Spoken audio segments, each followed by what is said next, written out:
नमस्ते students, welcome. तो चलिए शुरू करते हैं हमारे नेचुरल वेजिटेशन चैप्टर का पार्ट 1। आज हम ब्राजील की एक बहुत ही दिलचस्प सैर पर निकलने वाले हैं, ये समझने के लिए कि वहाँ की जमीन, बारिश और पेड़ पौधे यानी वेजिटेशन आपस में कैसे जुड़े हुए हैं। तो चलिए इस चैप्टर की शुरुआत एक मजेदार पहेली से करते हैं। जरा सोचिए, एक ही देश ब्राजील और उसमें दुनिया का सबसे बड़ा, सबसे घना रेन फॉरेस्ट भी है और उसी देश में दूर दूर तक फैले हुए सूखे घास के मैदान भी हैं। अरे भाई, ये कैसे पॉसिबल है? एक जगह इतनी बारिश और एक जगह इतनी कम। इसी पहेली को आज हम सुलझाएंगे। इस पजल को सॉल्व करने के लिए हम एक वर्चुअल जर्नी करेंगे। हम ब्राजील को नॉर्थ से साउथ तक क्रॉस करेंगे, ठीक वैसे ही जैसे आपकी टेक्स्ट बुक में क्रॉस प्रोफाइल दिया गया है। इससे हमें बिल्कुल क्लियर हो जाएगा कि लैंडस्केप में क्या क्या बदलाव आते हैं। और बच्चों, ये कोई छोटी मोटी सैर नहीं है। हम पूरे 3600 किलोमीटर का सफर तय करेंगे, लैटिट्यूड 5 डिग्री नॉर्थ से शुरू करके 25 डिग्री साउथ तक। इस लंबे सफर में हम देखेंगे कि जमीन का रूप यानी लैंडस्केप कैसे बदलता जाता है। तो हमारा सफर शुरू होता है ब्राजील के नॉर्थ से। हमारा पहला पड़ाव है गयाना हाईलैंड्स। ये हमारी जर्नी का स्टार्टिंग पॉइंट है। अब जरा इस रीजन के डेटा पर नजर डालिए। यहाँ का एवरेज टेम्परेचर है 21 डिग्री सेल्सियस और साल भर में बारिश होती है लगभग 1600 mm। अब इतनी अच्छी बारिश होगी तो क्या होगा? बिल्कुल सही, यहाँ पाए जाते हैं घने ट्रॉपिकल फॉरेस्ट्स। बस यही लिंक हमें पूरे सफर में देखना है। चलिए अब यहाँ से आगे बढ़ते हैं साउथ की तरफ और हम पहुँच गए हैं सीधे ब्राजील के दिल में, the one and only Amazon basin. जैसा कि आप जानते ही हैं, ये इलाका इक्वेटर के बिल्कुल पास है। और यहाँ आते ही मौसम का मिजाज एकदम बदल जाता है।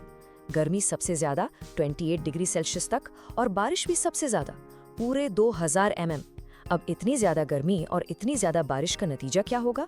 दुनिया के सबसे घने, सबसे dense jungle, the equatorial forests. इन्हें ही तो लंग्स ऑफ द वर्ल्ड भी कहते हैं। अपने सफर को जारी रखते हुए हम और साउथ की तरफ बढ़ते हैं और अब हम एंटर कर रहे हैं पैराग्वे पराना बेसिन में। चलिए देखते हैं यहाँ क्या अलग है। यहाँ आते ही एक चीज नोटिस किया आपने? बारिश थोड़ी कम हो गई है। अब ये 1500 mm है और जैसे ही बारिश कम हुई, उसका सीधा असर वहाँ के पेड़ पौधों पर दिखता है। अब यहाँ मिलते हैं डिसिडुअस फॉरेस्ट्स यानी पतझड़ वाले वन, जो साल में एक बार अपनी सारी पत्तियां गिरा देते हैं। देखा, बारिश बदली तो जंगल का टाइप भी बदल गया। ओके, अब हम एक बिल्कुल ही अलग तरह के इलाके में आ गए हैं। ये हैं विशाल, दूर तक फैले हुए ब्राजीलियन हाईलैंड्स। यहाँ का माहौल बिल्कुल अलग है और यहाँ तो मामला बिल्कुल ही पलट गया है। यहाँ एक जबरदस्त बदलाव है। बारिश अचानक से बहुत ज्यादा कम हो जाती है, सिर्फ 600 मिलीमीटर। ये हमारे पूरे सफर की सबसे कम बारिश है। अब आप ही बताओ, इतनी कम बारिश में क्या घने जंगल उग सकते हैं? बिल्कुल नहीं। इसीलिए यहाँ मिलते हैं ग्रासलैंड्स यानी घास के मैदान। और इसी के साथ हम अपनी इस शानदार जर्नी के आखिरी पड़ाव पर आ पहुंचे हैं। हम हैं ब्राजील के बिल्कुल सदर्न हिस्से में, समुद्र के किनारे, द कोस्टल प्लेन्स। तो ये टेबल हमारी पूरी 3600 किलोमीटर की कहानी को एक झलक में दिखाती है। हमने गयाना के ट्रॉपिकल फॉरेस्ट से शुरुआत की, अमेज़न के इक्वेटोरियल फॉरेस्ट्स को देखा, हाईलैंड्स के ग्रासलैंड्स से गुजरे और आखिर में साउथ के टेम्परेट फॉरेस्ट तक आ गए। कितनी डाइवर्सिटी है ना? हर जोन की अपनी अलग पहचान है। तो अब जब हमने ये पूरा सफर कर लिया है, एक पैटर्न तो आपको बिल्कुल साफ दिख गया होगा।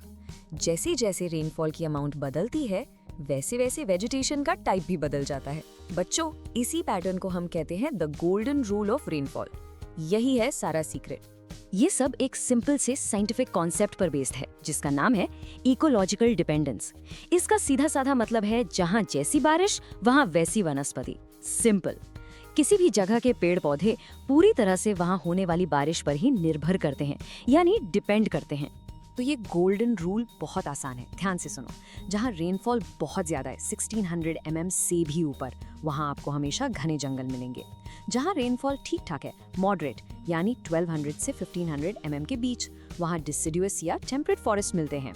और जहाँ बारिश बेचारी बहुत कम है, 600 mm के आसपास, वहाँ सिर्फ घास फूस और छोटी मोटी झाड़ियाँ ही उग पाती हैं। चलिए अब आते हैं सबसे काम की बात पर। ये सारी नॉलेज तो हमने ले ली, लेकिन इसको यूज करके एग्जाम में फुल मार्क्स कैसे स्कोर करने हैं? तो तैयार हो जाइए हमारे एग्जाम कॉर्नर के लिए। अब इतना सारा सीक्वेंस नॉर्थ से साउथ याद कैसे रखें? फिकर नॉट, इसके लिए एक सीक्रेट कोड है, एक मेमोरी ट्रिक है, बस ये याद रखो, TEDGT, यानी ट्रॉपिकल, इक्वेटोरियल, डिसिडुअस, ग्रासलैंड्स और टेम्परेट। इस कोड को नोट कर लो, इससे आप ये सीक्वेंस कभी नहीं भूलें। तो चलो एक सैम्पल क्वेश्चन ट्राई करते हैं। मान लो एग्जाम में यही मैप दे दिया और सवाल पूछा, इनमें से किस रीजन में सबसे ज्यादा बारिश होती है? सोचो सोचो, क्या जवाब होगा? जवाब बहुत आसान है, अगर आपको टेबल याद है तो। सही जवाब है 2000 mm अमेज़न बेसिन में। एकदम सिंपल। एक और सवाल देखते हैं। ऐसे छोटे छोटे सवाल बहुत आते हैं। सवाल है, इक्वेटोरियल रीजन में यानी अमेज़न बेसिन में टेम्परेचर कितना रहता है? और इसका जवाब भी सीधा हमारे डेटा से मिलता है, 28 डिग्री सेल्सियस। देखा आपने, अगर डेटा को अच्छे से समझ लिया तो नंबर्स आपके पक्के हैं। और अगर एग्जाम में कोरिलेट करने के लिए कहा जाए, यानी रेनफॉल और वेजिटेशन के बीच का रिश्ता समझाने को, तो ये लाइन आपके लिए परफेक्ट है। फुल मार्क्स वाला आंसर। सिंपल लिखना है, high rainfall of 2000 mm leads to the growth of dense equatorial forests. To the point and effective. तो आज हमने ब्राजील की इस कमाल की डाइवर्सिटी के पीछे का राज समझा, लेकिन इससे एक बहुत ही जरूरी सवाल भी खड़ा होता है कि ये अनमोल डाइवर्सिटी, ये कुदरत का खजाना आखिर कब तक सुरक्षित रहेगा? इसके सामने क्या चुनौतियां हैं, क्या खतरे हैं? इस पर हम विस्तार से बात करेंगे हमारे अगले एक्सप्लेना यानी पार्ट 2 में। उसे जरूर देखिए। नमस्ते स्टूडेंट्स, और एक बार फिर से आपका स्वागत है। हम लेकर आ गए हैं ब्राजील की नेचुरल वेजिटेशन पर हमारे एक्सप्लेनर का पार्ट 2। पिछले पार्ट में हमने बेसिक्स कवर किए थे। आज हम उससे भी आगे बढ़ेंगे और ब्राजील के अनोखे वनस्पति को और भी गहराई से समझेंगे। तो चलिए शुरू करते हैं। अच्छा, तो चलिए सबसे पहले एक बहुत ही इंटरेस्टिंग चीज से शुरुआत करते हैं। आपने the lungs of the world के बारे में सुना है, यानी दुनिया के फेफड़े? ये नाम ब्राजील के विशाल जंगलों को दिया गया है। पर सोचो, ऐसा क्यों? क्योंकि ये जंगल इतने बड़े हैं, इतने घने हैं कि ये हमारे प्लैनेट के एटमॉस्फेयर से ढेर सारी कार्बन डाइऑक्साइड सोख लेते हैं और बदले में हमें सांस लेने के लिए जरूरी लाइफ गिविंग ऑक्सीजन देते हैं। समझ रहे हो? ये पूरे प्लैनेट के लिए एक एयर कंडीशनर की तरह काम करते हैं। तो आइए इन्हीं फेफड़ों की कहानी को आज डिटेल में समझते हैं। तो पहले सेक्शन में हम ब्राजील की अलग अलग वेजिटेशन का एक वर्चुअल टूर करेंगे। मतलब हम उत्तर से शुरू करके दक्षिण तक जाएंगे और देखेंगे कि बारिश और टेम्परेचर के बदलने से वहाँ के पेड़ पौधे, जंगल और घास के मैदान कैसे बदल जाते हैं। रेडी हो टूर के लिए? टूर की शुरुआत होती है ब्राजील के नॉर्दर्न हिस्से से, जहाँ पर है इक्वेटोरियल फॉरेस्ट्स। इस पूरे एरिया को हम अमेज़न बेसिन कहते हैं। यहाँ बारिश इतनी ज्यादा होती है, लगभग 2000 मिलीमीटर्स, कि यहाँ के जंगल बहुत ही ज्यादा घने यानी डेंस और एवरग्रीन रहते हैं। एवरग्रीन का मतलब ये हमेशा हरे भरे रहते हैं, और इतने सारे पेड़ों की वजह से ही तो इसे लंग्स ऑफ द वर्ल्ड कहते हैं। चलो अब अमेज़न से थोड़ा नीचे ब्राजील के एकदम सेंटर में चलते हैं। यहाँ पर हैं ब्राजीलियन हाईलैंड्स, और यहाँ का नज़ारा बिल्कुल अलग है। यहाँ हमें मिलते हैं ट्रॉपिकल ग्रासलैंड्स। सोचो, जहाँ तक नजर जाए बस घास के मैदान ही मैदान, बिल्कुल वैसे ही जैसे आपने अफ्रीकन सवाना के बारे में सुना या देखा होगा। यहाँ घने जंगल नहीं, बल्कि दूर तक फैले घास के मैदान मिलते हैं। अब हमारा अगला स्टॉप है नॉर्थ ईस्ट ब्राजील। इस इलाके का मौसम काफी सूखा रहता है, इसीलिए इसे ड्रॉट क्वाड्रिलैटरल भी कहते हैं। यहाँ बारिश 600 mm से भी कम होती है। अब जहाँ पानी कम होगा वहाँ के पेड़ पौधे भी अलग होंगे, है ना? इसीलिए यहाँ पर हमें मिलती है थॉर्नी यानी कांटेदार झाड़ियाँ, जिसे वहाँ केतिनगा कहते हैं। इन पौधों ने कम पानी में जीना सीख लिया है, इसीलिए इनकी पत्तियां कांटों में बदल गई हैं। और अब आते हैं हमारे टूर की आखिरी मंजिल पर, ब्राजील का सबसे नीचे का सबसे दक्षिणी हिस्सा। यहाँ हमें मिलते हैं टेम्परेट ग्रासलैंड्स। इन घास के विशाल मैदानों को पंपास कहते हैं। ये बिल्कुल अर्जेंटीना के फेमस पंपास जैसे ही हैं। यहाँ का मौसम बहुत ही अच्छा, एकदम मॉडरेट रहता है। तो देखा आपने, एक ही देश में कितनी वैरायटी है, घने जंगल से लेकर सूखी झाड़ियां और घास के मैदान तक। अच्छा, तो ये तो हो गई अलग अलग जोन्स की बात। अब हम कुछ ऐसे खास पेड़ों पर फोकस करेंगे जिनके लिए ब्राजील पूरी दुनिया में मशहूर है। ये पेड़ सिर्फ ब्राजील की शान नहीं है, इनकी इकोनॉमिक वैल्यू यानी इनसे होने वाली कमाई भी बहुत ज्यादा है। ज़रा इस टेबल को देखिए। अमेज़न के घने जंगलों से हमें मिलता है रबर, जिसके लैटेक्स से हमारे टायर और कई सारी चीजें बनती हैं। वहीं से मिलती है महोगनी, जो कि एक बहुत महंगी लकड़ी है जिससे फर्नीचर बनता है। फिर कोस्टल फॉरेस्ट यानी समुद्र तट के पास मिलता है पाउ ब्राजील, और हाईलैंड्स में, जैसा कि आप सब जानते हैं, कॉफी के बड़े बड़े बागान हैं। और अब एक फैक्ट जो आपको हमेशा हमेशा याद रखना है, ये जो पेड़ है ना पाओ ब्राजील, ये इतना इम्पोर्टेंट है, इतना खास है कि इसी के नाम पर इस पूरे देश का नाम ब्राजील रखा गया है ना। अमेजिंग बात। ये पॉइंट एग्जाम के लिए बहुत जरूरी है। हमने अभी तक ब्राजील की खूबसूरती और उसकी दौलत के बारे में जाना, लेकिन अब हम बात करेंगे एक बहुत बड़ी समस्या की, एक ऐसी प्रॉब्लम जो ब्राजील के जंगलों को जला रही है, और इस प्रॉब्लम का नाम है रोका। अब जरा सीरियस हो जाइए, क्योंकि ये एक बहुत ही गंभीर टॉपिक है। तो आखिर ये रोका है क्या? बिल्कुल आसान शब्दों में, रोका खेती करने का एक तरीका है, जिसे हम इंग्लिश में शिफ्टिंग एग्रीकल्चर कहते हैं। मतलब किसान एक जगह खेती करता है, फिर उस जगह को छोड़कर दूसरी जगह चला जाता है। ब्राजील में इस प्रोसेस का जो लोकल नाम है वो है रोका। तो आइए स्टेप बाय स्टेप समझते हैं कि रोका में होता क्या है। सबसे पहले स्टेप 1, किसान जंगल के एक टुकड़े को काटकर साफ कर देते हैं। फिर स्टेप 2, उन काटे हुए पेड़ पौधों को जला देते हैं। स्टेप 3, उस राख वाली जमीन पर वो कुछ साल तक सब्सटेंस एग्रीकल्चर करते हैं, मतलब बस इतनी खेती कि उनका परिवार पल सके। और आखिर में स्टेप 4, जब उस जमीन की उपजाऊ शक्ति यानी फर्टिलिटी खत्म हो जाती है, तो वो जमीन को छोड़कर जंगल के किसी नए हिस्से में चले जाते हैं, और ये साइकिल चलता रहता है। और इस पूरे प्रोसेस का नतीजा क्या निकलता है? एक शब्द में, विनाश। मैसिव डिफॉरेस्टेशन, यानी जंगलों का बहुत बड़े पैमाने पर सफाया। हर बार जब किसान एक नई जगह जाता है, जंगल का एक और टुकड़ा हमेशा के लिए खत्म हो जाता है। और यही रोका का सबसे दुखदाई, सबसे भयानक अंजाम है। चलो अब थोड़ा सीरियस माहौल से बाहर आते हैं। ये सारी इन्फॉर्मेशन आपके लिए बहुत जरूरी है, खासकर एग्जाम के लिए। तो अब हम आते हैं आपके फेवरेट सेक्शन पर, एग्जाम मास्टर गाइड। इस सेक्शन में मैं आपको कुछ ऐसी ट्रिक्स और टिप्स दूंगी जिससे इस चैप्टर से फुल मार्क्स लाना आपके लिए आसान हो जाएगा। बिल्कुल ध्यान से सुनना। ब्राजील के इम्पोर्टेंट पेड़ों के नाम याद नहीं रहते? टेंशन मत लो, बस एक सिंपल ट्रिक याद रखो, RMP। इससे एक फ्रेज बना लो, ramp up the trees. R से रबर, M से महोगनी और P से पाओ ब्राजील। कितना आसान है, RMP, ramp up the trees. अच्छा, और रोका को कैसे याद रखें? देखो, रोका सुनने में रॉकाबाई जैसा लगता है, जैसे वो लोरी होती है ना, रॉकाबाई बेबी। तो बस ऐसे याद रखो कि रोका जंगल को सुला देता है, पर हमेशा के लिए, परमानेंटली। थोड़ा सा डार्क है, पर मुझे पूरा यकीन है कि एग्जाम में ये जरूर याद रहेगा। चलिए अब एक 2 मार्क का क्वेश्चन देखते हैं जिसके एग्जाम में आने के पूरे चांसेस हैं। सवाल है, रोके को डिफाइन करो। इसका एकदम परफेक्ट टेक्स्ट बुक आंसर आपकी स्क्रीन पर है। इसे चाहो तो नोट कर लो या एकदम से स्क्रीनशॉट ले लो। ऐसा जवाब लिखोगे तो पूरे 2 मार्क्स पक्के हैं। और अब एक 1 मार्क का ऑब्जेक्टिव क्वेश्चन जो अक्सर एग्जाम्स में दिखता है, किस पेड़ के नाम पर ब्राजील देश का नाम रखा गया है? अब तक तो ये आप सबको एकदम रट गया होगा। बिल्कुल सही, इसका जवाब है पाओ ब्राजील। तो इस एक्सप्लेनर को खत्म करने से पहले मैं आपके लिए एक सवाल छोड़कर जा रहा हूँ। थोड़ा सोचना इसके बारे में। अगर रोका जैसी चीजें लोग मजबूरी में अपने सर्वाइवल के लिए करते हैं, तो कोई भी देश अपने लोगों और अपने जंगलों दोनों को एक साथ एक ही टाइम पर कैसे बचा सकता है? ये बहुत बड़ा सवाल है, इस पर जरूर सोचना।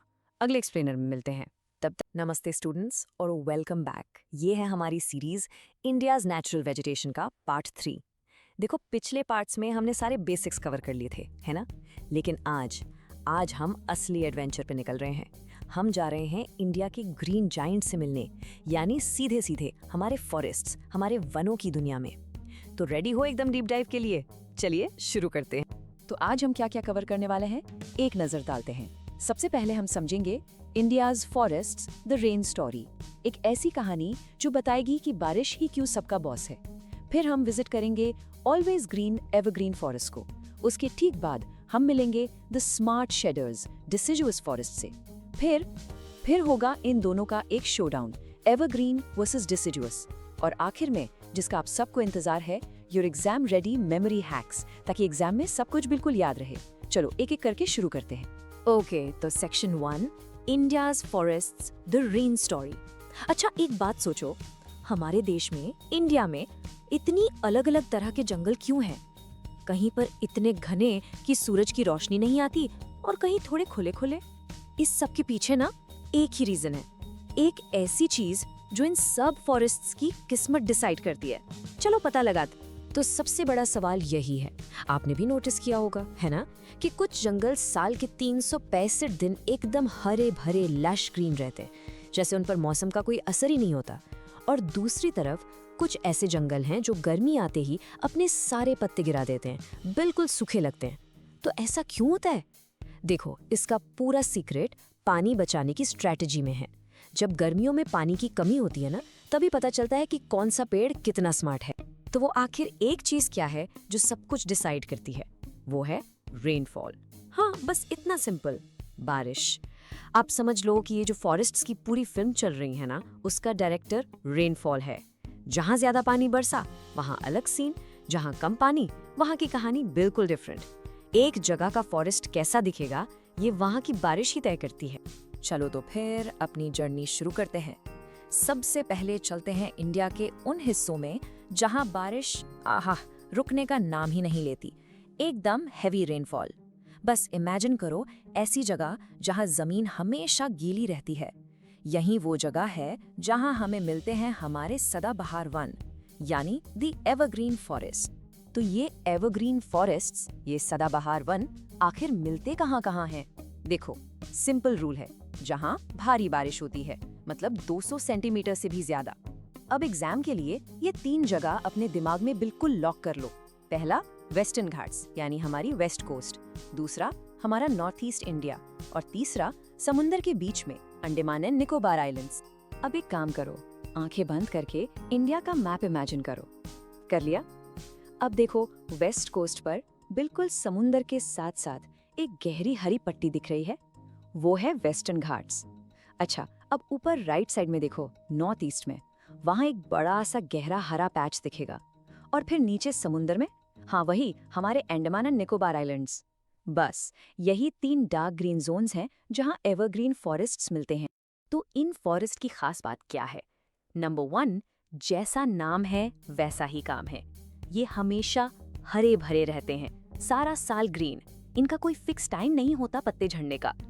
नंबर 2, ये जंगल बहुत घने होते हैं, मतलब इतने डेंस कि पेड़ एक दूसरे से बिल्कुल जुड़ के एक छत बना लेते हैं, जिसे हम कैनोपी कहते हैं।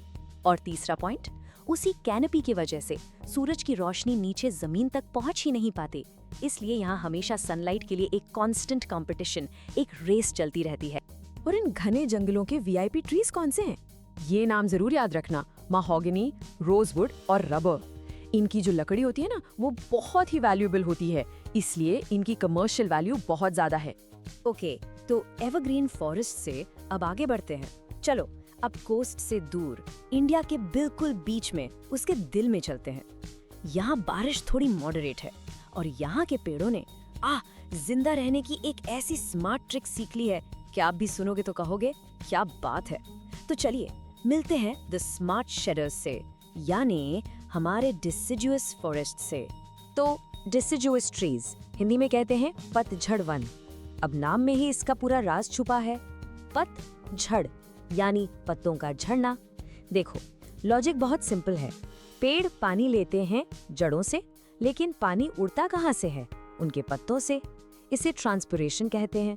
तो जब गर्मी का मौसम आता है और पानी की कमी हो जाती है, तो ये पेड़ बहुत स्मार्ट काम करते हैं, वो अपने पत्ते ही गिरा देते हैं। सोचो, जब पत्ते ही नहीं रहेंगे तो पानी उड़ेगा कहाँ से?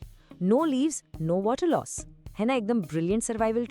और हाँ, एक बहुत ही इंपॉर्टेंट फैक्ट, ये एग्जाम में जरूर पूछा जाता है।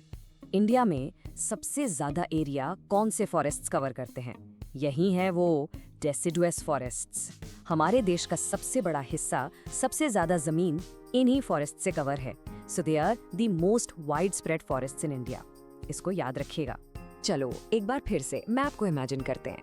याद है एवरग्रीन फॉरेस्ट्स की वो पतली सी डार्क ग्रीन पट्टी? हाँ, अब उसको भूल जाओ। अब देखो इंडिया का पूरा सेंटर, उसका दिल, द हार्टलैंड ऑफ इंडिया। एक बहुत बड़ा हिस्सा जो आपको लाइट ग्रीन कलर में दिखेगा, वो पूरा का पूरा मैसिव एरिया डेसिडुअस फॉरेस्ट्स का ही है। अच्छा, तो यहाँ के फेमस ट्रीज कौन से हैं?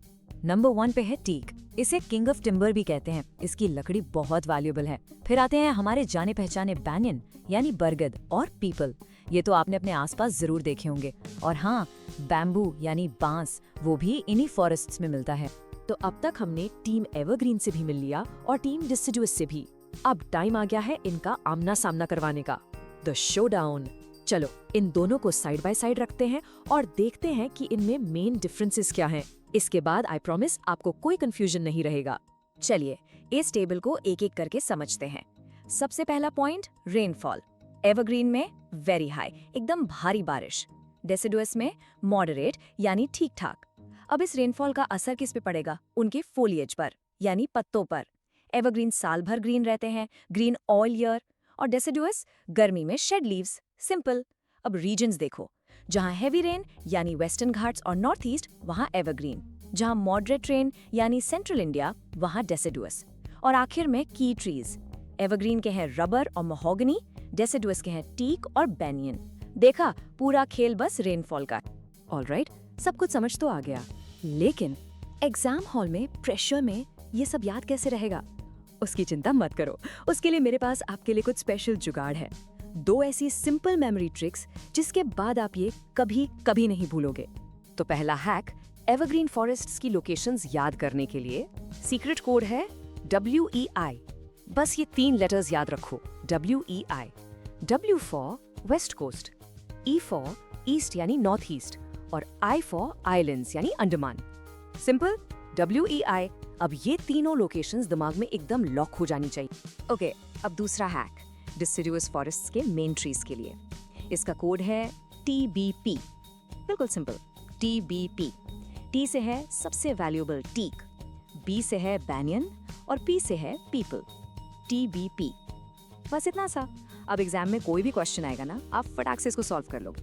तो थ्योरी भी हो गई और मेमोरी हैक्स भी हो गए। अब टाइम है इन सबको टेस्ट करने का। चलो देखते हैं आपने कितना समझा। रेडी हो जाइए हमारे एग्जाम कॉर्नर के लिए। ओके, पहला सवाल आपकी स्क्रीन पर है, मैच द कॉलम। एक तरफ लिखा है डिसिडुअस फॉरेस्ट्स और दूसरी तरफ 3 ऑप्शंस हैं, सुंदरी ट्रीज, पाइन और टीक। सोचो सोचो, वो TBP वाला कोड याद करो। क्या लगता है आपको, कौन सा ऑप्शन सही है? And the correct answer is option 3, टीक। बिल्कुल सही। आसान था ना? हमारे कोड TBP में T का मतलब टीक ही तो था। Fantastic, well done. अब अगला क्वेश्चन, ये गिव रीजन वाले क्वेश्चंस बहुत इंपॉर्टेंट होते हैं। सवाल है, डिसिडुअस फॉरेस्ट के पेड़ अपने पत्ते क्यों झड़ते हैं? देखो, इसका 1 लाइन परफेक्ट आंसर है टू कंजर्व वाटर, पानी बचाने के लिए। लेकिन एग्जाम में थोड़ा डिटेल में लिखना। आप लिखोगे कि ड्राई समर सीजन के दौरान पानी की कमी से बचने के लिए और ट्रांसपिरेशन के जरिए पानी का लॉस रोकने के लिए ये पेड़ अपने पत्ते गिरा देते हैं। सिंपल। और अब एक आखिरी सवाल, ये थोड़ा डिफरेंट है। इसका जवाब आपको टेक्स्ट बुक में डायरेक्ट नहीं मिलेगा, ये आपको सोचना है। देखो, हमने पढ़ा कि टीक इंडिया का सबसे वैल्यूएबल टिम्बर है, इसकी डिमांड बहुत है। तो सोचो, इससे हमारे फॉरेस्ट्स पर क्या असर पड़ता होगा, क्या चैलेंजेस आते होंगे, जैसे इलीगल कटिंग, डिफॉरेस्टेशन।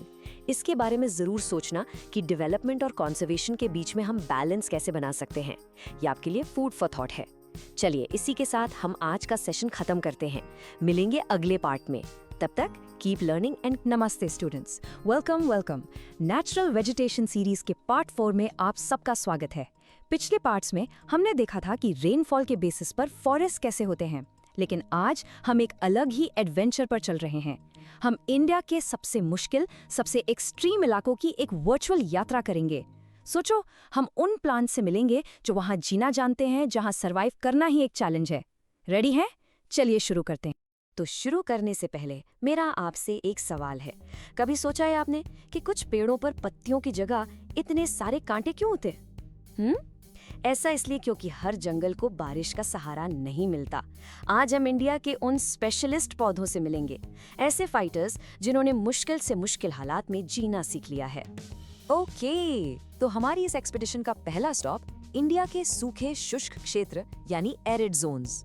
जरा इमेजिन कीजिए एक ऐसी जगह जहां दूर दूर तक पानी का नामो निशान नहीं। ये है हमारे डेजर्ट सर्वाइवर्स। इस नंबर को देखिए, 500 मिलीमीटर से भी कम। यही है यहाँ के पौधों के लिए सबसे बड़ी चुनौती, द बिगेस्ट चैलेंज। जब बारिश इतनी कम होती है, उस क्लाइमेट को हम कहते हैं एरिड क्लाइमेट। यहाँ पानी की एक एक बूंद लिटरली अनमोल है। तो ये कमाल के जंगल मिलते कहाँ हैं? अपनी टेक्स्ट बुक वाले मैप को जरा दिमाग में लाइए। इंडिया का जो नॉर्थ वेस्टर्न हिस्सा है ना, जहाँ गुजरात और राजस्थान है, वो इनका घर है। और हाँ, सेंट्रल पेनिनसुला का वो हिस्सा जहाँ वेस्टर्न घाट्स की वजह से बारिश कम पहुँचती है, यानी कि रेन शैडो एरिया, वहाँ भी ये मिलते हैं। तो इतने कम पानी का सोल्यूशन क्या है? सोल्यूशन है अडैप्टेशन, नेचर का सबसे बड़ा जादू। यहाँ के पौधों ने एक ब्रिलियंट ट्रिक अपनाई। उन्होंने अपनी पत्तियों को यानी लीव्स को कांटों में यानी थॉर्न्स में बदल लिया। अब इसके 2 सुपर फायदे हैं। पहला, पानी का जो लॉस होता है, जिसे हम साइंटिफिकली ट्रांसपिरेशन कहते हैं, वो बहुत कम हो जाता है, क्योंकि कांटे बनने से सरफेस एरिया छोटा हो जाता है और पानी बच जाता है। और दूसरा फायदा, सिंपल, कोई जानवर इन्हें आसानी से खा नहीं पाता। क्या शानदार सर्वाइवल स्ट्रेटजी है ना? चलिए अब यहाँ के कुछ सुपरस्टार्स से मिलते हैं। सबसे पहले खेजरी, ये राजस्थान का बहुत ही इंपॉर्टेंट पेड़ है। फिर है बबूल, जिसे हम एकेशिया भी कहते हैं। और एलोवेरा तो आप जानते ही हैं, इसकी फ्लैशी यानी गूदेदार पत्तियों में पानी स्टोर रहता है। इन्हें याद रखने के लिए एक सिंपल सी ट्रिक है। सोचिए, KAB जैसे कैब, K से केजरी, A से एलोवेरा और B से बबूल। इजी। चलिए अब हम गर्म रेगिस्तान से निकलकर सीधे चलते हैं ठंडे बर्फीले पहाड़ों की ओर। हमारी यात्रा अब ऊपर की तरफ जा रही है, हिमालयाज में। यहाँ का रूल बिल्कुल अलग है। बिल्कुल, यहाँ जंगल कैसा होगा ये इस बात पर डिपेंड नहीं करता कि आप मैप पर कहाँ हैं, बल्कि इस बात पर डिपेंड करता है कि आप समुद्र तल से कितनी ऊंचाई पर हैं, यानी कि एल्टीट्यूड पर। जैसे जैसे हम ऊपर चढ़ते जाएंगे, आप देखेंगे पेड़ पौधे एकदम बदल जाएंगे। इसको आप एक बिल्डिंग के फ्लोर्स की तरह समझ सकते हैं। सबसे नीचे ग्राउंड फ्लोर पर यानी फुट हिल्स में आपको साल जैसे डिसिडुअस ट्रीज मिलेंगे। थोड़ा और ऊपर जाइए मीडियम ऑल्टीट्यूड पर, यहाँ आते हैं कॉनिफेरस फॉरेस्ट्स। और सबसे ऊपर टॉप फ्लोर पर, जहाँ ऑक्सीजन कम और ठंड बहुत ज्यादा है, वहाँ सिर्फ कुछ मौसमी फूल ही उग पाते हैं। चलिए अब इस मीडियम एल्टीट्यूड जोन पर फोकस करते हैं। यहाँ के पेड़ों को कॉनिफेरस ट्रीज कहते हैं। इनका शेप देखा है आपने? एक कोन जैसा होता है। ये कोई डिजाइन नहीं है, ये एक परफेक्ट अडेप्टेशन है, क्योंकि इस कॉनिकल शेप की वजह से इन पर बर्फ यानी स्नो रुकती नहीं है, आराम से फिसलकर नीचे गिर जाती है। Amazing, right? और यहाँ के फेमस ट्रीज कौन से हैं? पाइन, देवदार और फिर बहुत सुंदर पेड़ होते हैं ये। इन्हें याद रखने के लिए एक और आसान सी ट्रिक है।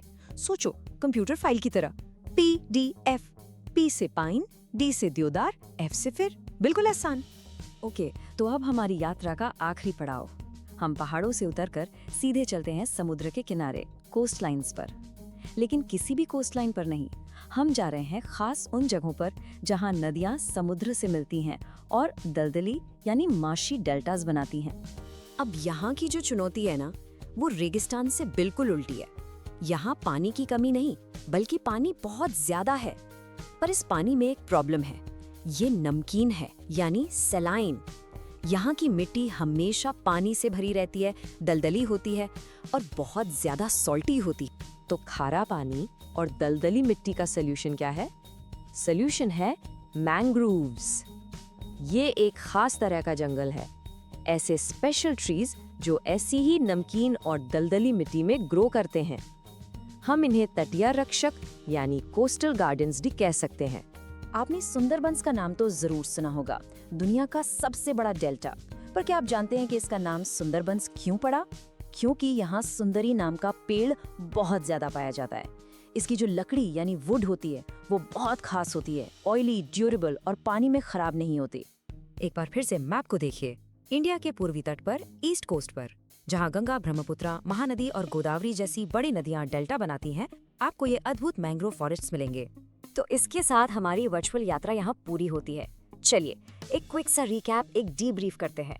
हमने 3 बिल्कुल अलग अलग एक्सट्रीम जोन्स देखे, लेकिन उन सबको एक ही चीज जोड़ती है, और वो मास्टर की है एडेप्टेशन। हर पौधे ने अपने एनवायरनमेंट के हिसाब से जीना सीख लिया है। जरा इस टेबल को ध्यान से देखिए, ये आपके रिवीजन के लिए परफेक्ट है। एक तरफ थॉर्नी फॉरेस्ट्स, जिनका क्लाइमेट एरिड है, लोकेशन राजस्थान और एडेप्टेशन है कांटे। बीच में है हिमालयन फॉरेस्ट्स, क्लाइमेट ठंडा, लोकेशन नॉर्थ इंडिया और एडेप्टेशन है कोनिकल शेप। और आखिर में मैंग्रोव्स, क्लाइमेट सेलाइन है, लोकेशन ईस्ट कोस्ट के डेल्टास और इनका एडेप्टेशन है नमकीन पानी को सहना। देखा, सब कुछ एडेप्टेशन का ही खेल है। तो मैं आपको इस एक सवाल के साथ छोड़कर जा रहा हूँ, कांटे बनाकर पानी बचाना, कोन जैसा आकार बनाकर बर्फ को हराना, या फिर नमकीन पानी में ही अपना घर बना लेना, इनमें से कौन सी सर्वाइवल स्ट्रैटेजी आपको सबसे ज्यादा इंप्रेसिव लगी और क्यों? इस पर जरूर सोचिए और अपनी खोज जारी रखिए। मिलते हैं अगले एक्सप्लेनर में।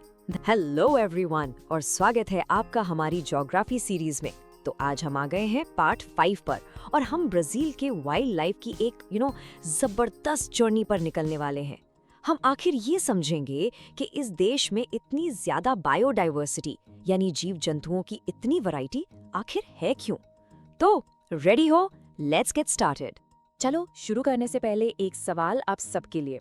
अगर मैं आपसे पूछूं कि पूरे प्लैनेट पर ऐसी कौन सी कंट्री है जहां सबसे ज्यादा सबसे यूनिक वाइल्ड लाइफ पाई जाती है, तो आपका जवाब क्या होगा? सोचो सोचो।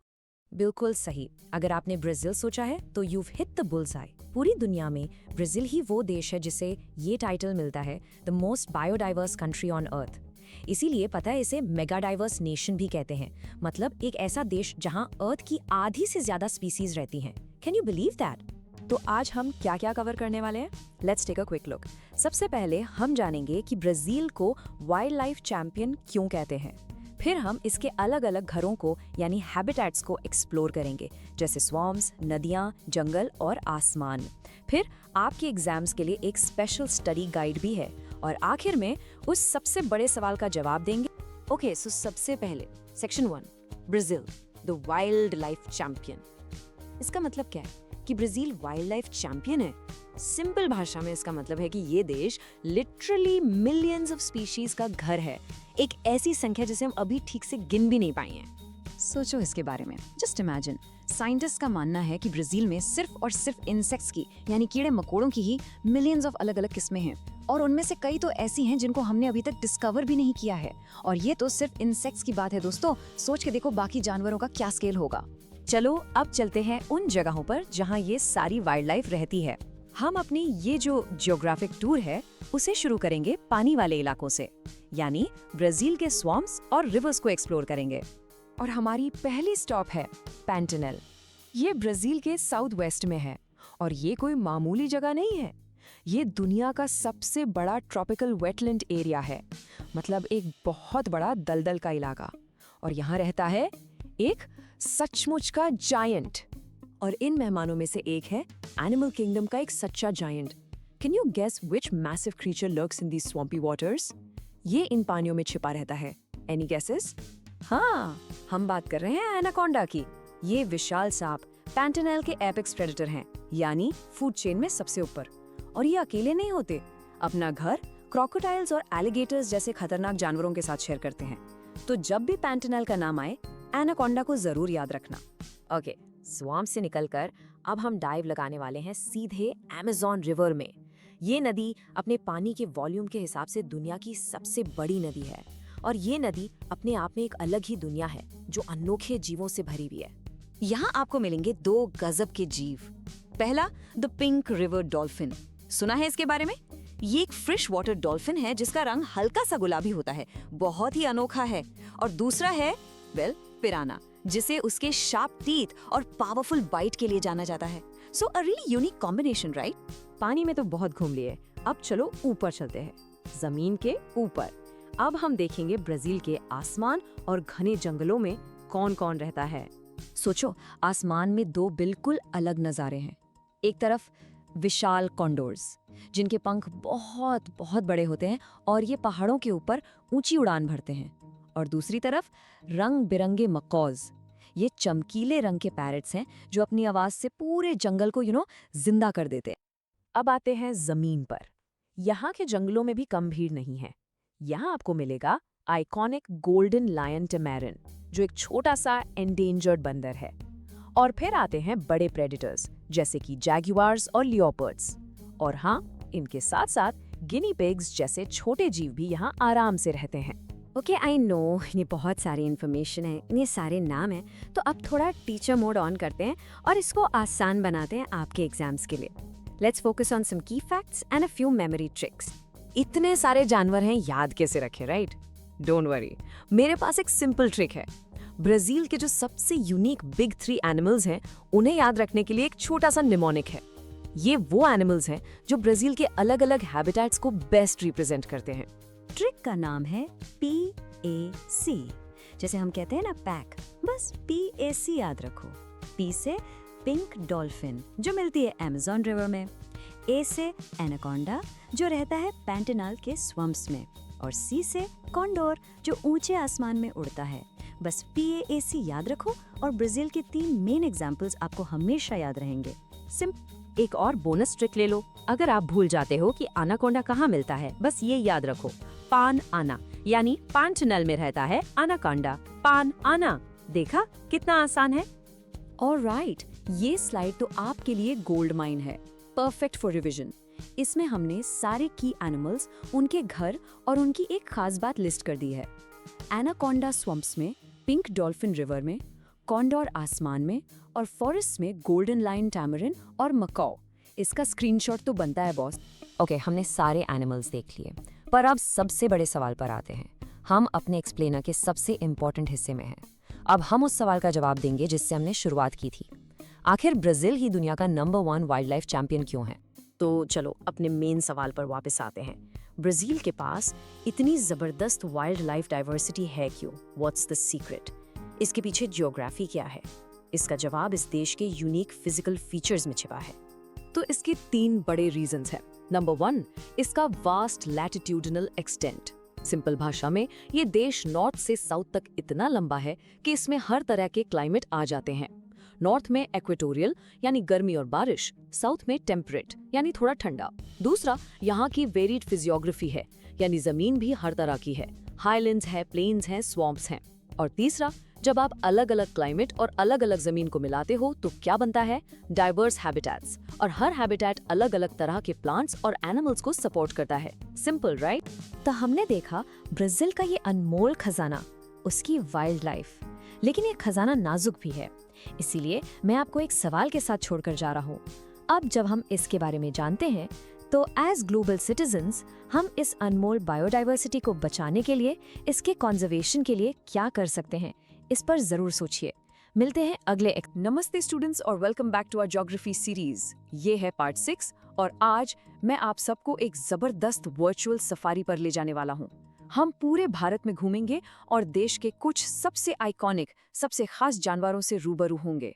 सो अपनी सीट बेल्ट्स बांध लीजिए क्योंकि हमारी सफारी शुरू होने वाली।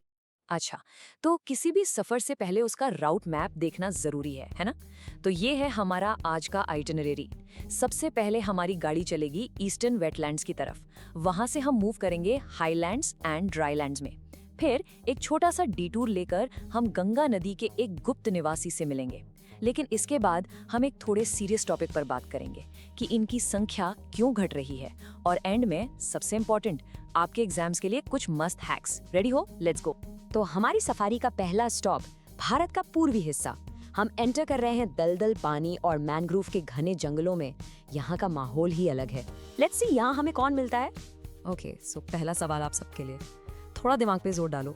असम के जो स्वम्पी दलदली इलाके हैं, वहाँ एक एक टैंक जैसा बड़ा सा मैग्निफिसेंट जानवर मिलता है। कोई गैस कौन हो सकता है वो? सोचो। बिंगो, बिल्कुल सही। वो है the great one horn rhino. इसकी पहचान है इसका एक सींग और इसकी मोटी फोल्डेड स्किन।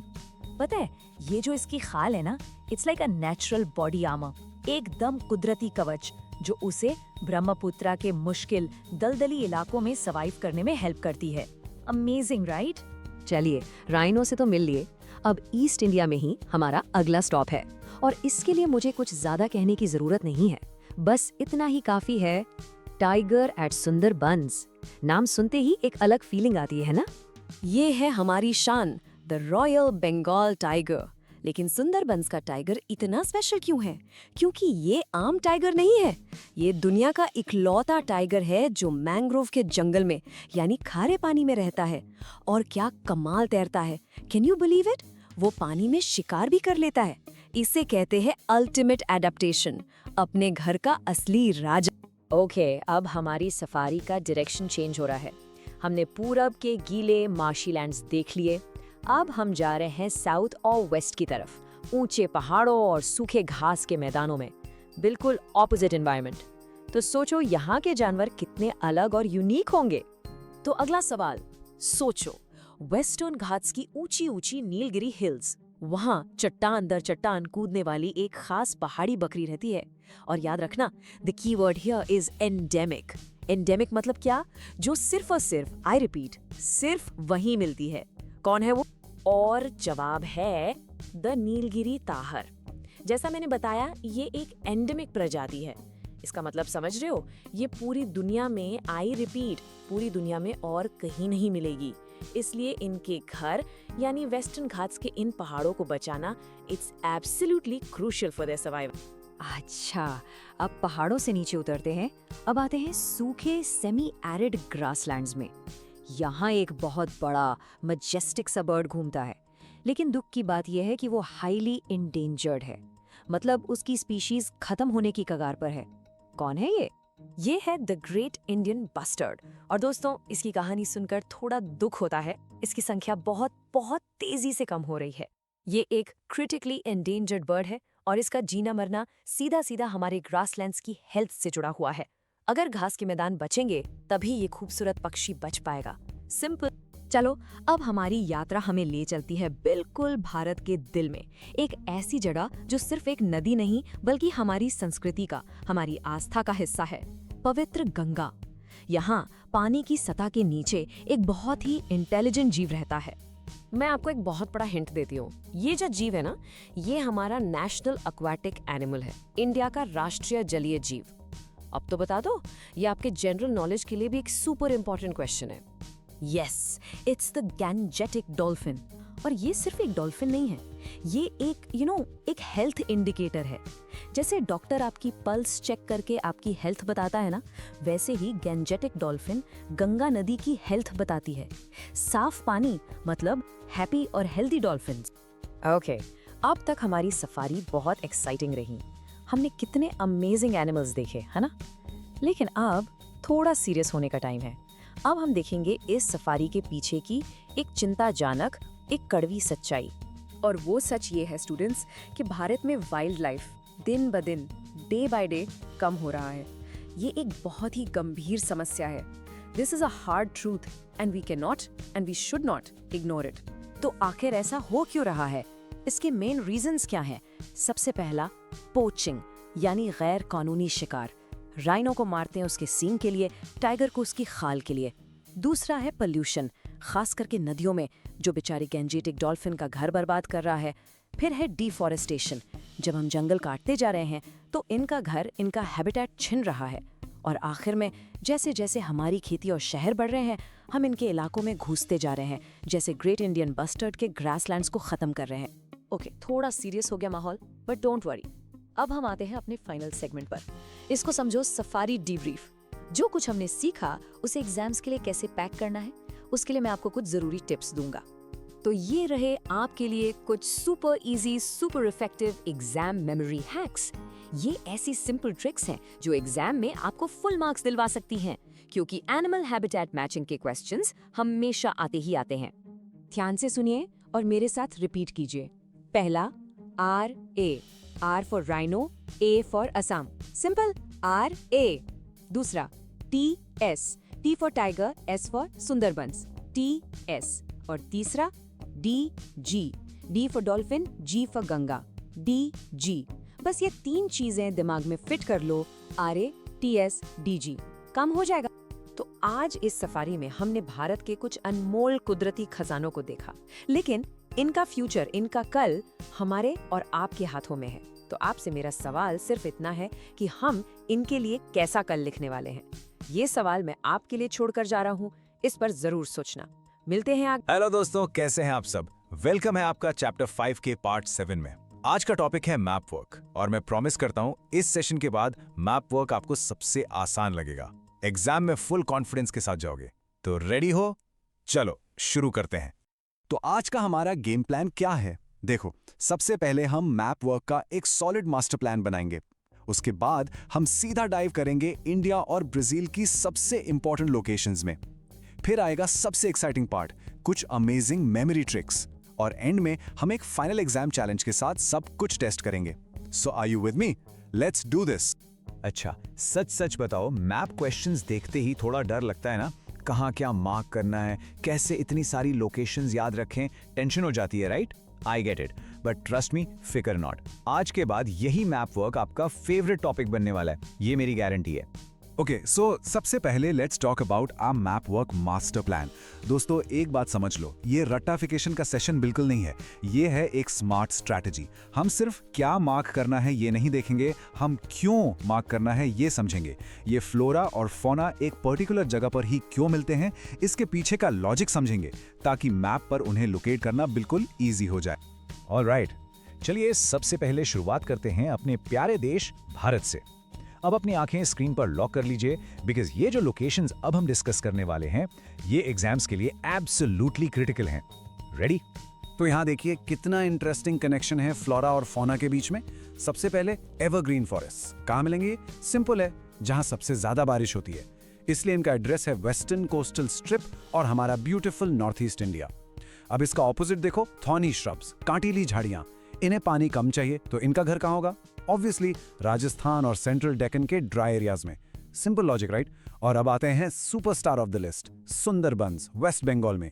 ये सिर्फ मैंग्रोव फॉरेस्ट ही नहीं है, यहीं रहता है हमारा national animal the royal Bengal tiger. तो एक ही लोकेशन से दो चीजें कवर हो गई, मैंग्रोव्स भी और टाइगर भी, एक तीर से दो निशाने।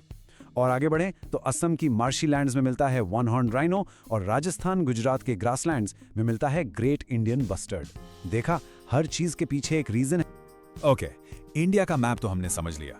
अब चलो एक लंबी फ्लाइट लेते हैं और पहुंचते हैं सीधा ब्राजील। यहाँ का इकोसिस्टम दोस्तों बिल्कुल अलग है, इतना डाइवर्स और इतना मैसिव। सोचो, एक तरफ अमेज़न के घने जंगल हैं और दूसरी तरफ पैम्पास के खुले घास के मैदान। It's a whole new world. तो ब्राजील के मैप को देखो, इसका जो नॉर्दर्न पार्ट है ना, वो पूरा का पूरा अमेज़न रेन फॉरेस्ट से कवर्ड है।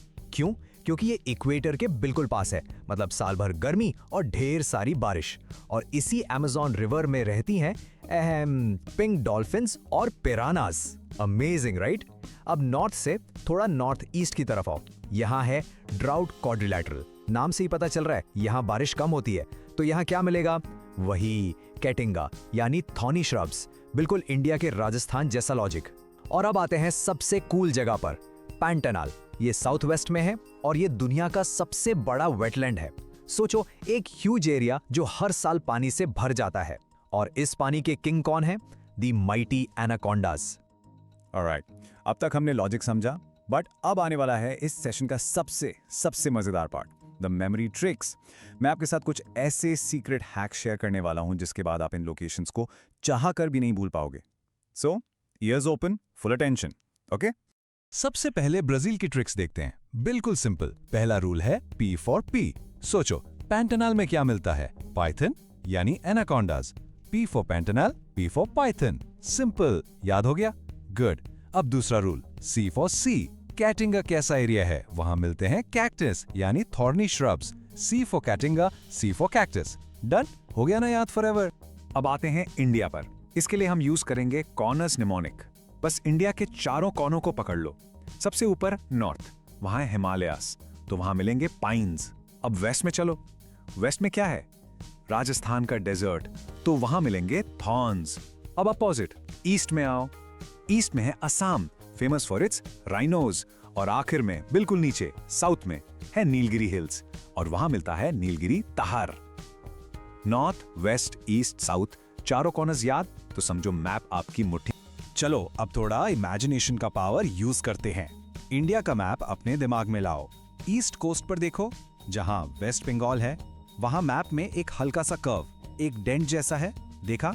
अब बस इतना इमेजिन करो कि उस डेंट में एक टाइगर का फेस एकदम परफेक्टली फिट हो रहा है। बस जब भी एग्जाम में सुंदरबंस मार्क करना हो, उस टाइगर फेस को याद कर लेना। The Bengal tiger lives in the Sundarbans dent. Perfect, right? ऐसे ही एक जबरदस्त विजुअल ट्रिक ब्राजील के लिए भी है। ब्राजील के मैप को ध्यान से देखो। उसका जो नॉर्थ ईस्टर्न टिप है, जो समुद्र की तरफ निकला हुआ है, वो एक हॉर्न यानी सींग जैसा नहीं लगता। अब इमेजिन करो कि ये हॉर्न बिल्कुल ड्राई है, ब्राउन कलर का है। बस यही है आपका Caatinga, the dry thorny area. और इसके ठीक साइड में क्या है? The lush green Amazon. तो दिमाग में पिक्चर बना लो, एक dry brown horn next to a giant green forest. कितना इजी है। सो हमने लॉजिक समझ लिया, हमने मेमोरी ट्रिक्स भी सीख ली। अब टाइम है असली टेस्ट का। चलो अब फुल कॉन्फिडेंस के साथ कुछ एक्चुअल एग्जाम क्वेश्चन सॉल्व करते हैं। अभी दूध का दूध और पानी का पानी हो जाएगा कि ये सब कितना आसान हो गया है। ओके, सो इमेजिन ये एग्जाम क्वेश्चन है। इंडिया के मैप पर सुंदरबंस और कोल्ड डेजर्ट मार्क करना है। पैनिक नहीं करना, स्टेप बाय स्टेप चलते हैं। स्टेप 1, इंडिया के ईस्ट कोस्ट पर जाओ, गंगा डेल्टा को लोकेट करो। इजी। स्टेप 2, उस एरिया को मार्क करो और लेबल कर दो सुंदरबंस। डन। अब कोल्ड डेजर्ट। स्टेप 3, मैप में बिल्कुल टॉप पर जाओ, जम्मू एंड कश्मीर लद्दाख वाला एरिया। स्टेप 4, उसे मार्क करके लेबल कर दो cold desert. And that's it, पूरे 2 marks in your pocket. Simple is that. चलो अब ब्राजील का क्वेश्चन देखते हैं। मार्क करना है पैम्पर्स और रीजन ऑफ एनाकोंडास।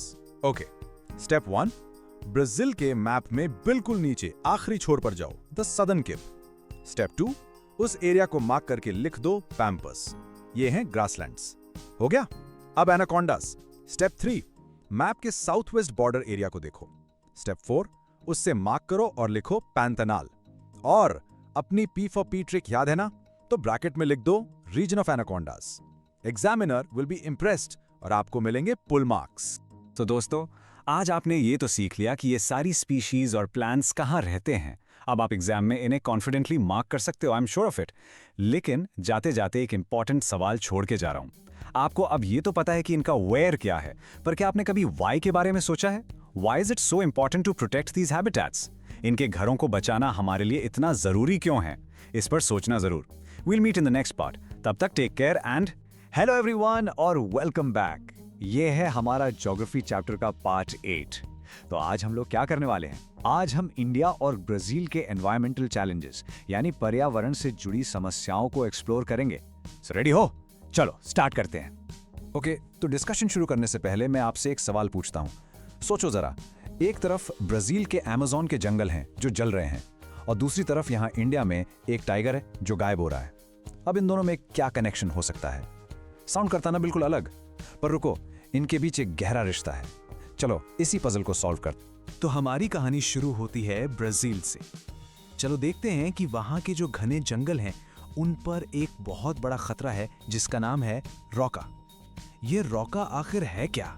तो रॉका ये बेसिकली एक लोकल नाम है। किसका? स्लैश एंड बर्न एग्रीकल्चर का। शायद आपने इसके बारे में सुना होगा।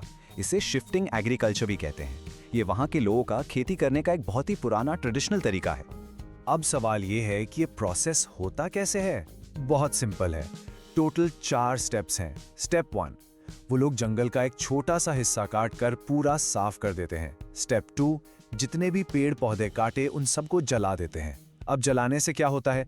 जो राख यानी ऐश बचती है वो सॉइल के लिए एक नेचुरल फर्टिलाइजर का काम करती है। फिर आता है स्टेप 3, उस जमीन पर वो लोग कुछ सालों तक फार्मिंग करते हैं।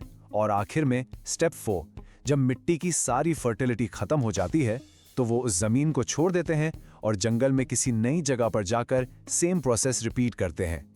इसीलिए इसको शिफ्टिंग एग्रीकल्चर कहते हैं, क्योंकि वो शिफ्ट होते रहते हैं। और हाँ, इस टाइप की फार्मिंग का एक स्पेशल नाम है सबसिस्टेंस एग्रीकल्चर। सब्सटेंस का मतलब सीधा सा है, बस अपने गुजारे के लिए। मतलब किसान सिर्फ इतना ही अनाज उगाते हैं जिससे उनका और उनकी फैमिली का पेट भर जाए। इसका मेन मोटिव कमर्शियल नहीं है, मतलब पैसा कमाना नहीं, बल्कि बस सरवाइव करना है। लेकिन इसका असर क्या होता है? जरा इमेजिन करो, आप एक प्लेन से नीचे देख रहे हो। हर तरफ हरा भरा घना जंगल है और बीच बीच में आपको बड़े बड़े ब्राउन पैचेस दिखते हैं जली हुई जमीन के। पता है कैसा लगता है? जैसे अर्थ के ऊपर एक गहरा घाव, एक वूंड बन गया हो। यही निशान है रोका के। तो इसका आखिरी नतीजा क्या निकलता है? डिफॉरेस्टेशन, बहुत बड़े स्केल पर। एक छोटा पैच, फिर दूसरा, फिर तीसरा, और देखते ही देखते ये छोटे छोटे पैचेस मिलकर पूरे के पूरे जंगल को खत्म कर देते हैं। और जब जंगल नहीं रहेगा तो वहां रहने वाले जानवरों का क्या होगा? उनका घर, उनका नेचुरल हैबिटेट, सब कुछ बर्बाद हो जाता है। ओके, तो ये थी ब्राजील की स्टोरी। अब वापस आते हैं अपने देश इंडिया। यहां भी सिचुएशन कुछ अलग नहीं है। जंगल तो यहां भी कट रहे हैं, लेकिन इसके साथ एक और बहुत बड़ी प्रॉब्लम जुड़ी हुई है, और वो है हमारी प्रेशियस वाइल्ड लाइफ का तेजी से गायब हो जाना। देखो, टेक्स्ट बुक में एक सिंपल सी लाइन लिखी है कि इंडिया में वाइल्ड लाइफ दिन ब दिन कम हो रही है। ये सुनने में शायद छोटी सी बात लगे, पर इसके पीछे एक बहुत बड़ी वार्निंग है। इसका मतलब है कि हमारे जंगल धीरे धीरे खाली हो रहे हैं। लेकिन क्यों? ऐसा हो क्यों रहा है? आखिर क्या रीजंस हैं कि हमारे फेमस टाइगर्स, हमारे एलिफेंट्स और इतने सारे ब्यूटीफुल एनिमल्स आज खतरे में हैं?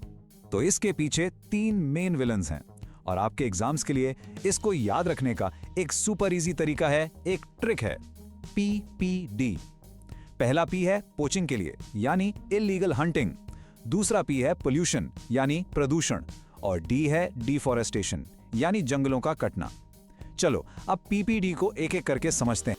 तो सबसे पहले पोचिंग, इसका मतलब है गैर कानूनी शिकार। कुछ लोग अपने थोड़े से फायदे के लिए, अपने लालच के लिए इन जानवरों को मार देते हैं, उनकी स्किन के लिए, उनकी हड्डियों के लिए, उनके हॉर्न्स के लिए। और इंडिया में इसका सबसे बुरा असर टाइगर्स और राइनोस पर पड़ रहा है।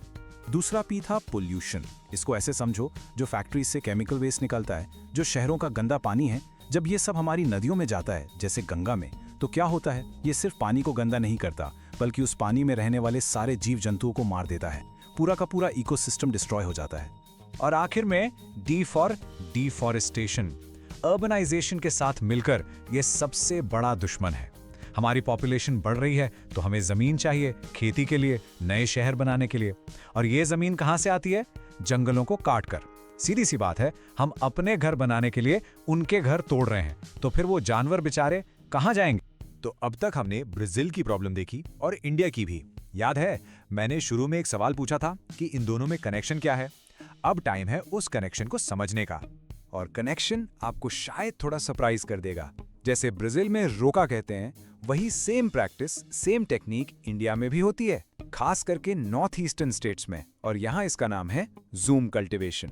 देखो, नाम अलग है, रोका और जूम, पर मेथड बिल्कुल सेम है। पेड़ काटो, चलाओ, खेती करो। पर्पस भी सेम है, सब्सिस्टेंस एग्रीकल्चर। और सैडली इम्पैक्ट भी सेम है। ब्राजील में अमेज़न के जंगल खत्म हो रहे हैं और इंडिया में नॉर्थ ईस्ट। तो अब आपको कनेक्शन समझ आ गया होगा। इंडिया और ब्राजील भले ही इतने दूर हैं, लेकिन उनकी एक समस्या बिल्कुल कॉमन है। और अगर प्रॉब्लम कॉमन है तो रिस्पॉन्सिबिलिटी, जिम्मेदारी भी तो कॉमन होगी ना। और वो जिम्मेदारी है इन फॉरेस्ट को बचाने की, इनका कंजर्वेशन करने की। ये बात बिल्कुल साफ है। जैसे इंडिया को अपने जंगलों को बचाने की जरूरत है, ठीक उसी तरह ब्राजील को भी है। एनवायरनमेंट को बचाना किसी एक देश का काम नहीं हो सकता। ये बॉर्डर्स में नहीं बंधा है, ये एक ग्लोबल रिस्पॉन्सिबिलिटी है। हम सब इसमें एक साथ हैं। लेकिन ये कंजर्वेशन इतना अर्जेंट, इतना जरूरी क्यों है? क्योंकि इंडिया और ब्राजील दोनों मेगा बायोडाइवर्सिटी हॉटस्पॉट्स हैं। ये एक बहुत इंपॉर्टेंट टर्म है। इसका मतलब है कि ये दुनिया की उन कुछ खास जगहों में से हैं जहां सबसे ज्यादा वैरायटी के प्लांट्स और एनिमल्स मिलते हैं। ये एक तरह से नेचर का ट्रेजर चेस्ट है।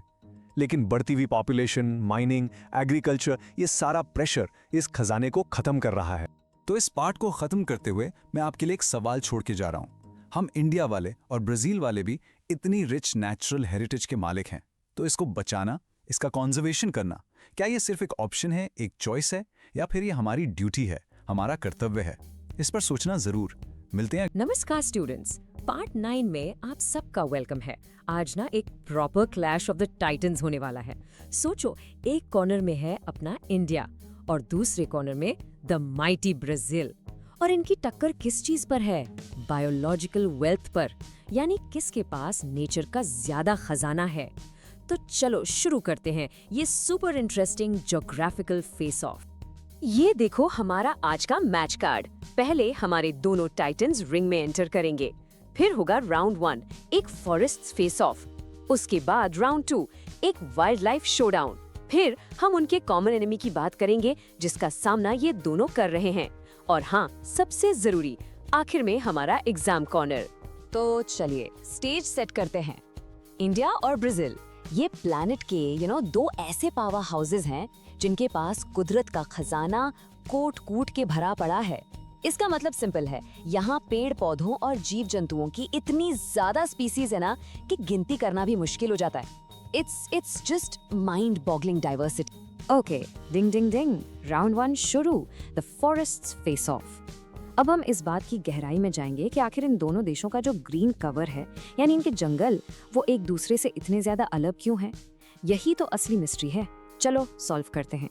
और यही है हमारे आज के एक्सप्लेनर का सबसे बड़ा सवाल। ऐसा क्यों है कि ब्राजील में साल भर हरे भरे रहने वाले एवरग्रीन फॉरेस्ट मिलते हैं, जबकि इंडिया में ज्यादातर पतझड़ वाले यानी डिसिडियस फॉरेस्ट्स? इसका जवाब अगले कुछ स्लाइड्स में है। और trust me, exam point of view से ये कॉन्सेप्ट समझना बहुत बहुत जरूरी है। तो ये है सबसे पहला और सबसे बेसिक डिफरेंस। इंडिया के जंगल ज्यादातर डेसिडुअस हैं। अब डेसिडुअस का मतलब क्या है? सिंपल, ये वो पेड़ हैं जो साल के एक खास सूखे मौसम में पानी बचाने के लिए अपनी सारी पत्तियां गिरा देते हैं, पतझड़, राइट। लेकिन दूसरी तरफ ब्राजील में है एवरग्रीन फॉरेस्ट्स। ये सदाबहार होते हैं, इन्हें पत्तियां गिराने की जरूरत ही नहीं पड़ती। और क्यों? उनका सबसे बड़ा जवाब है क्लाइमेट। इंडिया में है मॉनसून क्लाइमेट। इसका मतलब क्या हुआ? साल के कुछ महीने, समझो 3-4 महीने, जमकर बारिश होती है, लेकिन बाकी पूरा साल सूखा। तो पेड़ों को पानी कंजर्व करना पड़ता है ना। बट ब्राजील वो बिल्कुल इक्वेटर पर है, इसलिए वहां है इक्वेटोरियल क्लाइमेट। यहाँ तो लगभग रोज ही बारिश होते हैं, साल के 365 दिन्स, पानी की कोई कमी ही नहीं है। और ये टेबल तो पूरी कहानी एकदम क्रिस्टल क्लियर कर देता है।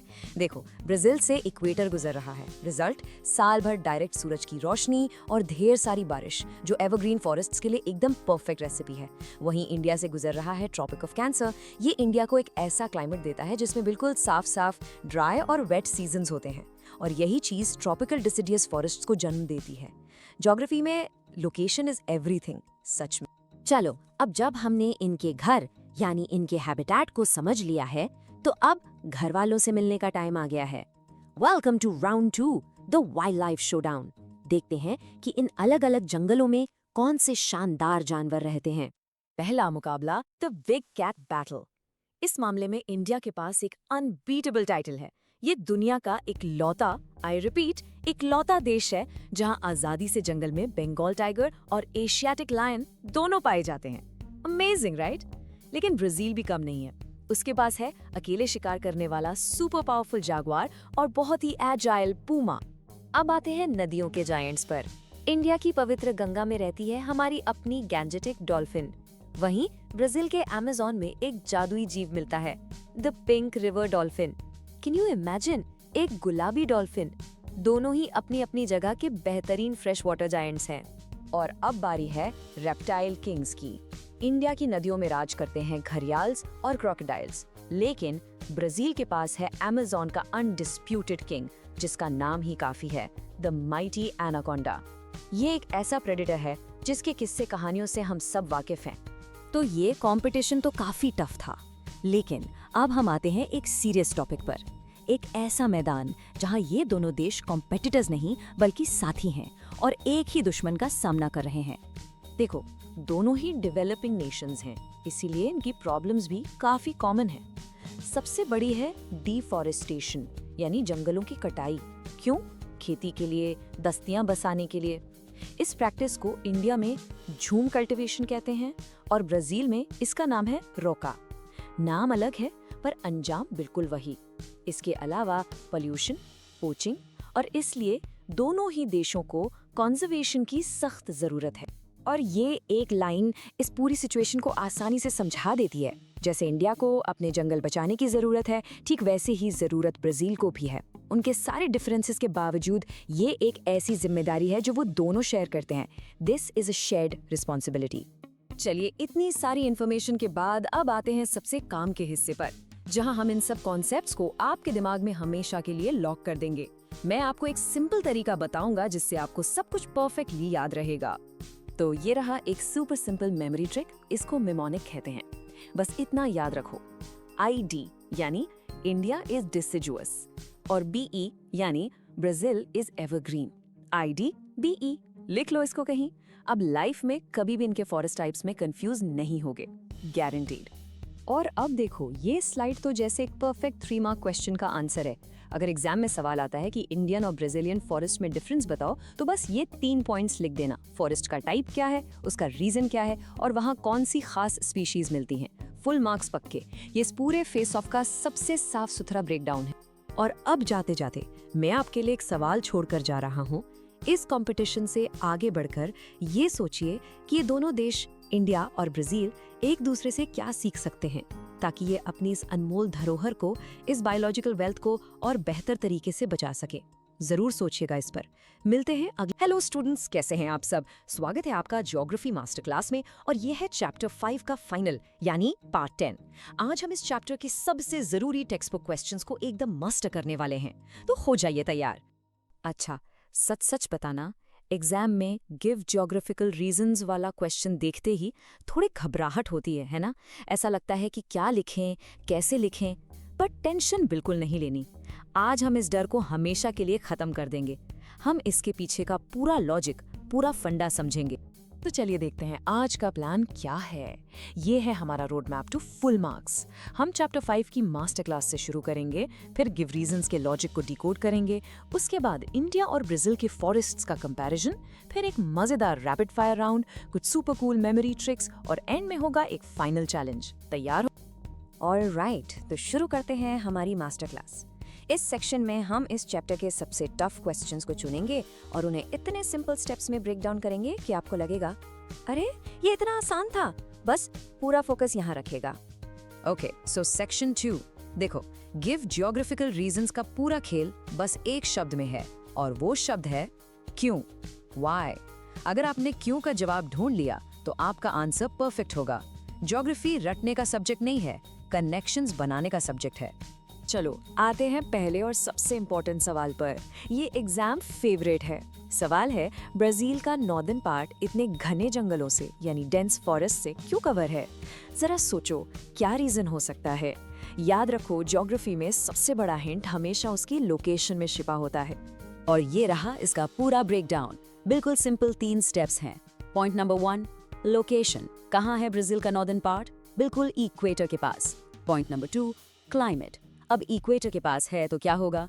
सूरज की किरणें सीधी पड़ेंगी, परपेंडिकुलर सन रेज, जिससे H फॉर हीट यानी गर्मी बहुत होगी और ज्यादा गर्मी से खूब सारी बारिश, R फॉर रेन। तो फिर तीसरा पॉइंट क्या निकलता है? The result. जब इतनी गर्मी और इतनी बारिश मिलेगी तो वहां क्या उगेगा? घने, हमेशा हरे भरे जंगल, जिनको हम कहते हैं इक्वेटोरियल एवरग्रीन फॉरेस्ट्स। देखा, location leads to climate and climate leads to vegetation. कितना लॉजिकल है। ओके, अब ब्राजील से आते हैं अपने देश इंडिया पर। और ये सवाल सिर्फ एग्जाम के लिए नहीं बल्कि हम सबके फ्यूचर के लिए भी बहुत जरूरी है। इंडिया में वाइल्ड लाइफ यानी वन्य जीव दिन ब दिन कम क्यों हो रहे हैं? सोचिए, इसके पीछे क्या कारण हो सकते हैं? इसके पीछे भी 3 मेन विलन्स हैं। पहला, हैबिटेट डिस्ट्रक्शन, मतलब हम उनका घर ही छीन रहे हैं। खेती के लिए, बसने के लिए हम डिफॉरेस्टेशन कर रहे हैं यानी जंगल काट रहे हैं। Number 2, poaching. ये है इल्लीगल हंटिंग। लोग जानवरों को उनकी स्किन यानी हाइड्स और हॉर्न्स के लिए मार रहे हैं। और नंबर 3, पोल्यूशन। हमारे एनवायरनमेंट में इतना पोल्यूशन है कि उनका पूरा इकोसिस्टम ही खराब हो रहा है। ये 3 पॉइंट्स आपने लिख दिए ना, एग्जाम में फुल मार्क्स मिलना तय है। चलो, गिव रीजंस में तो आप मास्टर हो गए। अब लेवल अप करते हैं। अब हम करेंगे एक head to head comparison, India versus Brazil. देखते हैं दोनों देशों के फॉरेस्ट्स में आखिर क्या क्या फर्क है। ये समझ लिया तो आपके कॉन्सेप्ट्स एकदम क्रिस्टल क्लियर हो जाएंगे। इस टेबल को देखो, सारी कंफ्यूजन दूर हो जाएगी। सबसे पहला पॉइंट, डोमिनेंट टाइप। ब्राजील में है एवरग्रीन फॉरेस्ट्स। क्यों? Of course Amazon rain forest की वजह से। और इंडिया में यहाँ डोमिनेट करते हैं डिसिड्यूस फॉरेस्ट्स, हमारे स्पेशल मॉनसून क्लाइमेट की वजह से। अब दूसरा पॉइंट, हिमालयन टाइप फॉरेस्ट्स। ये ब्राजील में नहीं है। क्यों? क्योंकि वहाँ इतने ऊंचे पहाड़ नहीं हैं। इंडिया में है। और आखिरी पॉइंट, की ट्रीज। ब्राजील में मिलते हैं पाओ ब्राजील, रबर, महोगनी। और इंडिया के फेमस ट्रीज हैं टीक, साल, बानियन, पीप। तो इस पूरी कंपैरिजन का मेन टेक अवे क्या है? बिल्कुल सिंपल है। जब भी ब्राजील का नाम आए आपके दिमाग में आना चाहिए एवरग्रीन, और जब इंडिया का नाम आए तो याद आना चाहिए deciduous.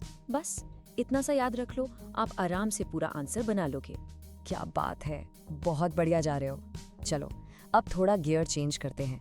Time for a rapid fire round. अभी तक जो पढ़ा है उसे टेस्ट करने का टाइम आ गया है। देखते हैं कितना याद है आपको। रेडी हो? Let's go. First question on your screen, odd man out. Brazil की वाइल्ड लाइफ में से अलग कौन है? एनाकोंडा, टैमरिन, मैको या लायन? फटाफट सोचो, टाइम बहुत कम है। सोचो सोचो, इनमें से कौन सा है जो ब्राजील का नहीं है? Come on, you can do it. Your time is running out. 3, 2, 1. And the correct answer is lion. बिल्कुल सही. Lion हमारे इंडिया के गिर फॉरेस्ट्स का प्राइड है, ब्राजील का नहीं. एनाकोंडा, टैमरिन और मको, ये तीनों तो अमेज़न के स्टार्स हैं. Great start. Next question, no breaks. India के फॉरेस्ट टाइप्स में से ऑड वन आउट बताओ. ऑप्शंस हैं मैंग्रोव, थॉर्नी, इक्वेटोरियल एवरग्रीन या Mediterranean. Find the odd one out. Go. And the answer is Mediterranean. क्यों? क्योंकि बाकी तीनों मैंग्रोव फॉरेस्ट हमारे सुंदरबंस में है, थॉर्नी फॉरेस्ट डेजर्ट एरिया में, और थोड़े से इक्वेटोरियल एवरग्रीन फॉरेस्ट अंडमान्स में. ये सब इंडिया में मिलते हैं, पर मेडिटेरेनियन फॉरेस्ट यहाँ नहीं पाए जाते. शाबाश, व्हाट अ परफॉर्मेंस. अब आते हैं मेरे फेवरेट सेक्शन पे. अब मैं आपको 2 ऐसे सीक्रेट कोड्स या मेमोरी ट्रिक्स बताने वाला हूँ जिसके बाद आप गिव रीजंस के आंसर्स कभी नहीं भूलेंगे. ये है आपके एग्जाम हैक्स. तो ब्राजील के फॉरेस्ट का रीजन याद रखने का सीक्रेट कोड है EHR. सिंपल. E से इक्वेटर, इक्वेटर की वजह से H यानी हीट, और हीट की वजह से R यानी रेन. और जहां इतनी रेन होगी वहां क्या होंगे? Dense forests. EHR, equator, heat, rain. बस इससे सिंपल कुछ हो सकता है. और अब आते हैं हिमालयाज की वेजिटेशन पे. इसका कोड है HCS. H से हाइट, जैसे जैसे हाइट बढ़ती है, C से कोल्ड बढ़ता है, और जब बहुत कोल्ड हो जाता है तो S से स्नो गिरती है, और बर्फ में यानी स्नो में प्लांट्स नहीं उगते. HCS, height, cold, snow. बस इतना ही है. हो गया ना याद? ओके गाइज, अब हम आ चुके हैं इस मास्टर क्लास के ग्रैंड फिनाली पर, द फाइनल चैलेंज. अब टाइम है सब कुछ टेस्ट करने का जो हमने अभी तक सीखा है. रेडी हो? मैं आपको कुछ क्लूज दूंगी और आपको पहचानना है कि मैं किसकी बात कर रहा हूँ. तो हुआ माय. क्लू नंबर 1, मैं एक फ्रेश वाटर डॉल्फिन हूँ. क्लू नंबर 2, मेरा कलर पिंक है.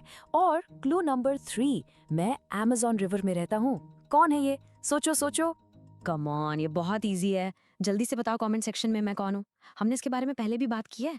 अमेज़न का फेमस पिंक कलर डॉल्फिन. नाम क्या है इसका? Yes, you got it. It's the pink dolphin. बहुत बढ़िया. इसके साथ आपने ऑफिशियली चैप्टर 5 को मास्टर कर लिया है. कांग्रेचुलेशंस. अब आप इस चैप्टर के किसी भी सवाल का जवाब आराम से दे सकते हैं.